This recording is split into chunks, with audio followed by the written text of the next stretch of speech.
জয়দেব আর এই যে আর সাজ্জাদ। কিনতে এসেছি হাটে। মাশাআল্লাহ ভাই, আপনার বাস তো অনেক। আপনি তো বহুত খাইছেন ভাই কিনে আমরা দিব বা তোমারে দিব। এর আগে ট্রাই করেন, ট্রাই করে দেখেন।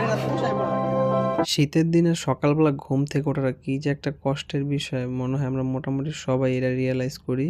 মন বলে যে আর ঘুমাইস না, সুন্দর সকাল, একটু ঘুরে গেড়ায় মনটা ফ্রেশ করে। আর শরীর বলে না, তুই একটু ঘুমা, আরাম একটু লাগতেছে, তুই কম্বলটা সুন্দরভাবে টান দিয়ে ঘুমায় থাক। তো আর সকালের ওয়েদারটা তো খুবই সুন্দর, যেটা নাকি বারান্দার থেকে আমি দেখতেছিলাম। আর ওরা তো আমার জন্য অপেক্ষা করতেছে, এই কারণে তাড়াতাড়ি করে দাঁত ব্রাশ করতেছিলাম, কিন্তু ঠান্ডা পানিতে মোটামুটি সব কাজ করতে হবে, এই কারণে আরো বেশি বেলনা লাগতেছিল। একে তো শীতের সকালের ভিতরে আবার ঠান্ডা পানি, মানে দুইটা মিলাইয়া খুবই বিরক্তিকর একটা পরিবেশ পরিস্থিতি। আর যেহেতু বাইরে যামু আর মোটামুটি বাইরে শীত আছে, এই কারণে ভালোভাবে নিজেরা প্যাকিং করে নিতেছিলাম, কারণ শীতের দিনে আমার ঠান্ডা কাশি লাগেই থাকে। তো যদি একটু 19-20 হয় তো এই ঠান্ডা কাশি সারতে অনেকদিন সময় লেগে যাব, যেটা নাকি আমার জন্য অনেক বেশি ডিমোটিভেটেড, কেননা আমি ওই সময়টায় ঘোরাঘুরি বা অন্য সবকিছু নিয়ে একটু দুর্বল হয়ে যাবো।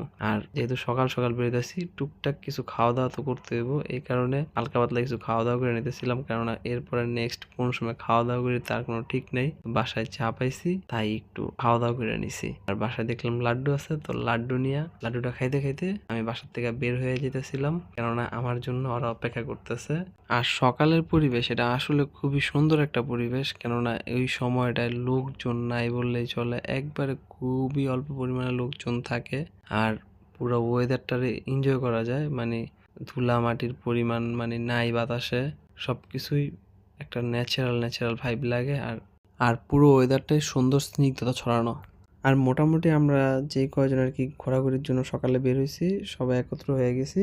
আর এখন আমরা প্রথমত যাবো হলো বন্দর 1 নং খেয়াঘাটে, ওইখানে আমরা গিয়ে নদী পার হবো।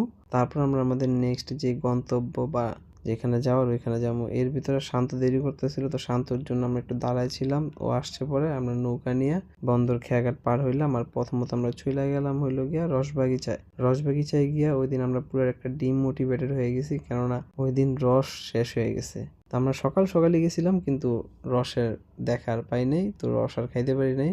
এরপর আমরা সকালের প্রকৃতি উপভোগ করতে করতে যেতেছিলাম আমাদের নেক্সট গন্তব্যে কাইকাট্টে ঘাটে। যেহেতু রবিবার ছিল তো হাট বসবো, এই কারণে আমরা আরো বেশি এক্সাইটমেন্ট নিয়ে সবাই যাইতেছিলাম হাটে, কারণ ওইখানে গিয়ে আমরা সকালে নাস্তা করবো, একটু ঘোরাঘুরি করবো, এই আর কি। এইসব প্ল্যানিং করতে করতে আমরা কাইকাট্টে ঘাটে যাইতেছিলাম। আর হাটে চলে আসলাম। তো হাটটা ছিল এরকম যে একটা গ্রাম্য হাট, এই গ্রাম্য হাটে মোটামুটি সবকিছু পাওয়া যায়, সবজি, তারপর বাঁশ কাঠ, গরু ছাগল হাঁস মুরগি, ফুলের গাছ, মাছ, মোটামুটি সবই বলা যায় এখানে আছে। খাবার দাবার থেকে শুরু করে মোটামুটি সবই আছে, যেটা নাকি ভাল লাগে আর কি। একটা বাজার, তো বাজারটা একটা নদীর পাড়ে, যেটা নাকি ব্রহ্মপুত্র নদীর পাড়ে বা কাইকাট্টেক ব্রিজের নিচে। তো সবকিছু মিলাইয়া আর পরিবেশের আশেপাশে যে চারপাশের পরিবেশও সুন্দর।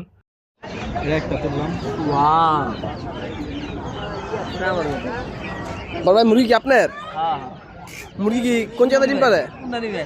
মুরগি ডিম পারে? কোন জায়গাটা?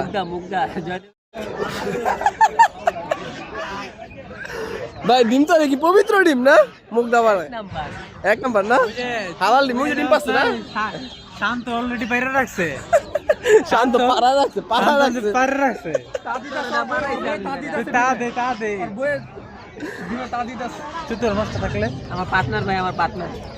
পার্টনার ভাই আপনি কি ডিম পারেন? ডিম পারেন না পারেন কোনটা? ও ডিমই নাই। সামনে ভাই ভালো বাস আছে, ভালো বুঝছেন। আজকে বাসের অভাব নাই রে ভাই, তোর বাপের এটা কিনতে দেব না। আমরা আজকে বাস কিনতে ভাই, বাস আজকে কিনা লইই যাবো, কারণ মাগনা বাস আর ভাল লাগে না, টাকাতে কিনা বাস লই নাকি।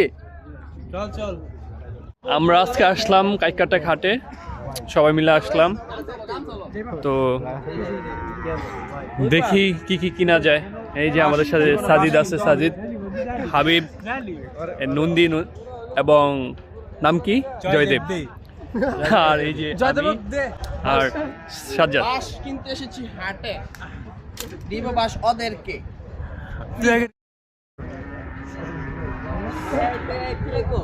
ভাই বাস কি রাখলে? জীবনে বাস খাইতে খাইতে একবার জমাইছি ভাই, কোনটা লাগে দেখেন। মাশাআল্লাহ ভাই, আপনার বাস তো অনেক অনেক। আপনি তো বহুত খাইছেন। ফ্রি পাইছিলেন? সব ফ্রিতে ভাই, আর বেশি ভাই চিন্তা করছি ফ্রি জিনিস আর কত ভাই চিকন চিকন তো। কোনটা লাগবে এইগুলি কালিকা আপনার না? এইগুলি কালিকা এই যে আছে পোলাপাইন আছে কয়টা? হ্যাঁ আমার লেগা। এটাই পার্থক্য ভাই দেখেন, না না, এই চিকন হয়ে যাবে ভাই, মোড়া লাগবে। এইগুলি আপনার নিবেন। সব আমার হয়ে যাচ্ছে দেখবেন খালি এটা দিবেন, হেভি। ও ভাই গাড়ি বলতে। না না কালকে দাম ভাই বাস বুঝেছিল বিক্রি করে। ভাই বাস কিন্তু অল লেগা ভাই। বাস কিন্তু আমরা নিয়ে আসলে করে দেব। বুঝলেন? পোলাপাইন খালি ফ্রি ফ্রি বাস। এই প্রয়োজন কিন না খা। এলিকে ভাই কিনা আমরা দিব বা তোমারে দিব। কোন বেশি? এটা আগে ট্রাই করেন, দেখেন ট্রাই করে দেখেন। না না, পোষায় বড়। আহেন ভাই, বাস কিনা কাটা শেষ। আজকে আমরা আসলাম কাইকারটাকে বাঁশ কেনার জন্য। এই যে বাঁশ বিক্রেতা, ভাই ভালো ভালো বাস আছে বুঝছেন, নোয়া খাইলা চিড়াইঙ্গা বরিশালেও আছে, ব্রাহ্মণবাড়িয়ার বিখ্যাত বাঁশ আছে।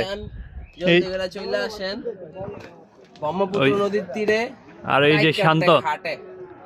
এই শান্ত, ভাই, বাস নিয়ে যান, বাস কোনটা কত কোন নেন। মোটামুটি আমরা অনেকটা সময় হাটটা ঘুরে ঘেরে দেখছি, হাঁটাহাঁটি করছি। এখন আমরা সবাই মিল্লা একসাথে বট গাছের নিচে একটা ঝুপড়ি ঘর বানানো হয়েছে, ঝুপড়ি ঘরের ভিতরে বসে আড্ডা দিতেছিলাম।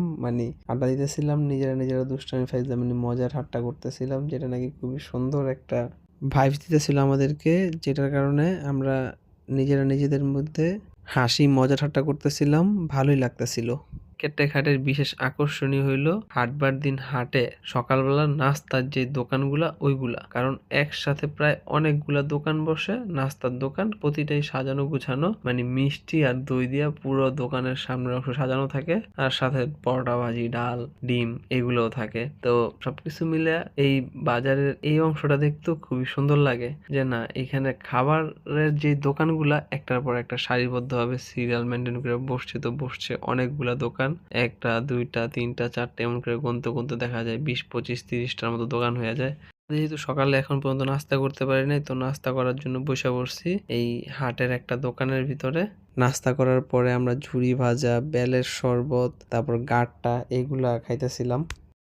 ওরে দাও, ওরে দাও, আরে পাই নাই, পাই নাই।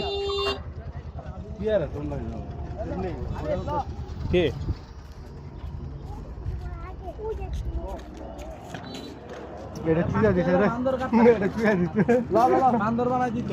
সাজিদ এই জায়গাতে উঠতে পারবা? সাজিদ